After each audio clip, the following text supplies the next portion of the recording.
നമസ്കാരം. വിശപ്പിൻ്റെ വിളി ശുശ്രൂഷയിലേക്ക് സ്വാഗതം. ഇന്നത്തെ ഭക്ഷണ വിതരണ ശുശ്രൂഷയുമായിട്ടാണ് നമ്മൾ കടന്നു വരുന്നത്.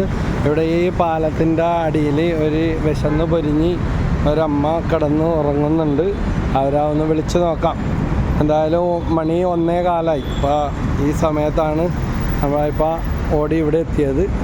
ആ അമ്മച്ചീനെ വിളിച്ച് ഈ പാലത്തിനടി കിടക്കുന്ന ഈ അമ്മച്ചിക്ക് ഭക്ഷണം കൊടുക്കാനായിട്ട് പോവുകയാണ്. ഇതൊക്കെയാണ് യഥാർത്ഥ വിശപ്പിൻ്റെ വിളി. ഏറ്റവും വലിയ പരിഹാര ശുശ്രൂഷ ഇതാണ്. തീർച്ചയായിട്ടും ഇതിലെല്ലാം പങ്കുചേരുന്നവർക്ക് അഭിമാനിക്കാനായിട്ട് വകയുണ്ട്. പക്ഷേ നമ്മുടെ കടമയാണ്. എന്തെങ്കിലുമൊക്കെ നമ്മുടെ ഈ ജീവിത ഹ്രസ്വമാണ്. കടന്നു പോകുമ്പോൾ നമ്മൾ മാത്രം തിന്നു കുടിച്ച് നശിച്ച് നരകത്തിലോട്ട് പോകാനല്ലല്ലോ. നമ്മളാൽ സാധിക്കുന്ന നന്മ ഓരോ ദിവസവും ദൈവത്തോട് പറയണം, കാണിച്ചു തരണേ. ആ ഒരു ഐറ്റം തന്നെയാണ്, വിവാഹം തന്നെയാണ് നമ്മളിപ്പോൾ ചെയ്യുന്നത്. നമ്മളാൽ സാധിക്കുന്ന ഒരു നന്മ വിശപ്പിൻ്റെ വെളിയിലൂടെ തുടർന്ന് പോകുന്നത് അവരിലേക്ക് എത്തിക്കുകയാണ്. ആ അമ്മച്ചീനെ ഒന്ന് വിളിക്കണേ. അമ്മേ ചോറ് വേണോ? ഹലോ ചോറ് വേണോ? ചോറ് പോയി.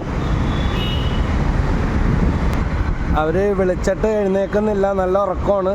ചോറ് ഹലോ ചോറ് അരികിൽ തന്നെ ഞാൻ വെച്ചിട്ടുണ്ട്.